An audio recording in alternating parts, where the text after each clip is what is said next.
오늘 말씀은 요한복음 9장입니다. 육적 맹인과 영적 맹인이라는 주제로 말씀을 전하겠습니다. 예나 지금이나 사람들이 이상하게 생각하는 것이 하나 있습니다. 어떤 사람에게 질병이나 기타 어려운 일들이 생기면 무슨 죄를 지었는고, 무슨 잘못을 했기에 저런 일이 생기는고 하는 성향입니다. 혹시 여러분 중에도 그런 분들이 안 계십니까? 분명 어떤 일에는 원인 제공으로 인해 어려움을 당하기도 합니다. 그렇지만 모든 일에 그런 색안경을 쓰는 것은 옳지 못합니다. 특별히 믿음의 길을 가는 우리들은 말입니다. 예수님 당시 백성들의 머릿속에는 이런 생각이 강하게 자리를 잡고 있었습니다. 분명히 율법, 곧 성경에 근거하지 않음에도 불구하고 성경을 그렇게 해석해버린 잘못들 말입니다. 본문도 그러한 배경을 보여줍니다. 본문엔 날 때부터 맹인된 자가 등장하는데 제자들이 이렇게 묻습니다. 랍비여, 이 사람이 맹인으로 난 것이 누구의 죄로 인함이니이까? 자기니이까? 그의 부모니이까? 라고 말입니다. 왜 이 사람의 문제를 조상 탓으로 옮겼을까요? 이런 것이 바로 좋으면 자신 탓, 나쁘면 조상 탓으로 돌리려는 이기적이며 무책임한 사람들의 성향이 아닐까 싶습니다. 무엇보다 제자들은 맹인이 된 것을 죄와 연결시켰습니다. 제자들이 이런 생각을 할 정도였다면 당시 백성들의 사고도 뻔하지 않겠습니까? 주님은 제자들의 질문에 이렇게 답하셨습니다. 3절, 예수께서 대답하시되 이 사람이나 그 부모의 죄로 인한 것이 아니라 그에게서 하나님이 하시는 일을 나타내고자 하심이라. 우리는 이 땅에서 일어나는 수많은 일들이 왜 일어나는지 이유를 잘 모릅니다. 코로나 바이러스가 왜 생겼는지 정확히 알지 못합니다. 왜 착하고 선해 보이는 사람들이 억울하고 답답한 일들을 당하고 죽임을 당하는지도 모릅니다. 아는 것보다 모르는 것들이 훨씬 많습니다.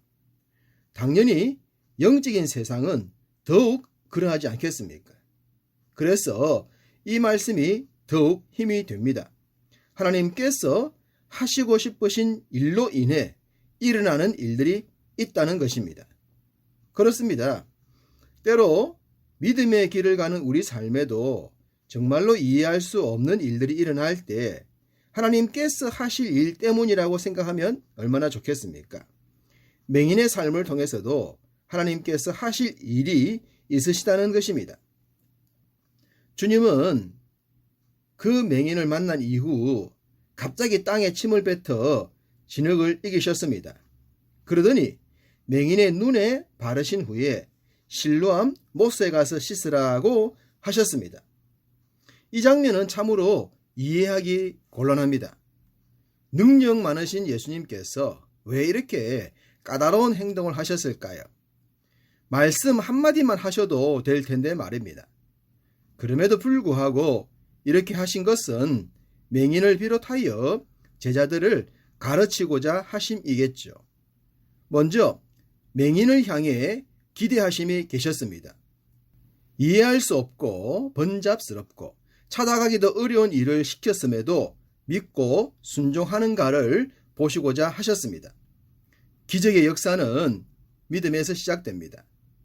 맹인이 우리처럼 확실한 믿음이 있었던 것은 아니지만 소문으로 들려온 주님의 말씀을 그대로 믿고 순종했다는 것이 중요합니다.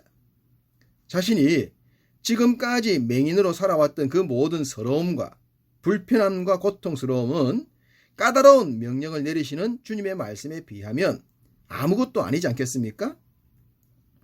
맹인을 바라보는 자의 입장이 아닌 맹인의 입장에서 볼 때 주님의 명령은 무거운 것이 아니었습니다. 세상 짐을 지고 가는 인생들은 항상 자신과 하나님과의 관계에서 문제를 봐야 합니다. 제3자의 입방아에 흔들리지 않아야 한다는 겁니다. 주님은 맹인에게 기대하셨던 순종과 믿음을 보셨고 그로 인해 눈을 뜨게 되는 놀라운 기적을 보게 하십니다. 두 번째는 제자들을 향한 가르침이었습니다. 앞서 말씀드렸듯이 제자들도 율법에 대한 고정관념에 매여 있었습니다. 그런데 주님의 하시는 일을 보면서 율법의 참 정신이 무엇인지를 깨닫게 됩니다. 그리고 자신들도 주님의 가르침을 좇고 따르는 자들의 반열에 들어서게 되는 것이죠. 평생 앞을 보지 못한 사람이 앞을 보게 되었다면, 그런 사람을 여러분이 만났다면 제일 먼저 무엇을 묻고 싶겠습니까? 무슨 일이냐? 어떻게 해서 이렇게 되었느냐? 그렇게 기적을 행하신 분은 누구냐? 그를 어떻게 만날 수 있느냐? 너는 그분을 어떻게 만났냐? 등등의 질문을 쏟아내야 정상이 아니겠습니까? 그런데 당시 백성들의 선생이었던 바리새인들은 그렇지 않았습니다. 그날이 안식일이었다는 이유 하나 때문에 어떻게 안식일에 이런 일을 할 수 있느냐고 따졌습니다. 이 장면을 우리가 어떻게 받아들여야 할까요? 도대체 일의 개념이 뭐길래 한평생 앞을 보지 못하던 자가 앞을 보게 되었는데 그 일에 대해서는 관심이 없고 책 잡을 말만 하고 있냔 말입니다. 도대체 이들의 눈에 눈을 뜨게 된 그 사람은 보이지 않은 것일까요? 말씀의 본질을 놓치게 되면 비본질적인 것으로 에너지를 낭비하고 맙니다. 하나님은 우리의 에너지가 그렇게 낭비되는 것을 원치 않으십니다. 죽은 자와 방불했던 한 사람의 변화에 초점을 맞추고 거기에 걸맞는 축하와 축복, 그리고 그 일을 행하신 하나님께 영광을 돌림이 정상 중에 정상이기 때문입니다. 저는 하나님의 기적적인 은혜로 눈을 뜨게 된 사람을 영적인 맹인이라면 이 일을 행하신 주님에 대해 태클을 걸고 있는 사람들을 영적인 맹인이라고 정의하고 싶습니다. 사람들 눈엔 육적인 맹인이 불쌍하게 보이겠지만 주님의 눈엔 영적인 맹인이 불쌍하게 보이지 않겠습니까? 오늘날 우리 주변에는 영적인 맹인들이 많습니다. 하나님을 만나지 못한 세상 사람들이 그러하고 교회를 다니지만 주님을 인격적으로 만나지 못해서 바리새인들처럼 행동하는 사람들이 그렇습니다.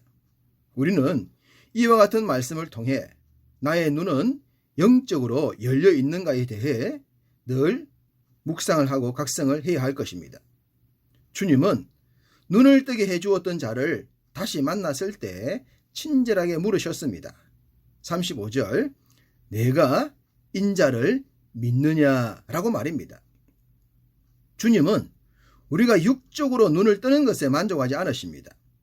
육적으로 보든 보지 못하든 진짜 중요한 것은 영적으로 거듭나는 것이기 때문입니다.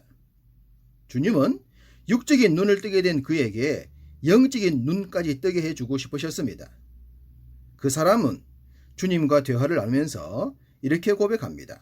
38절, 주여 내가 믿나이다. 할렐루야.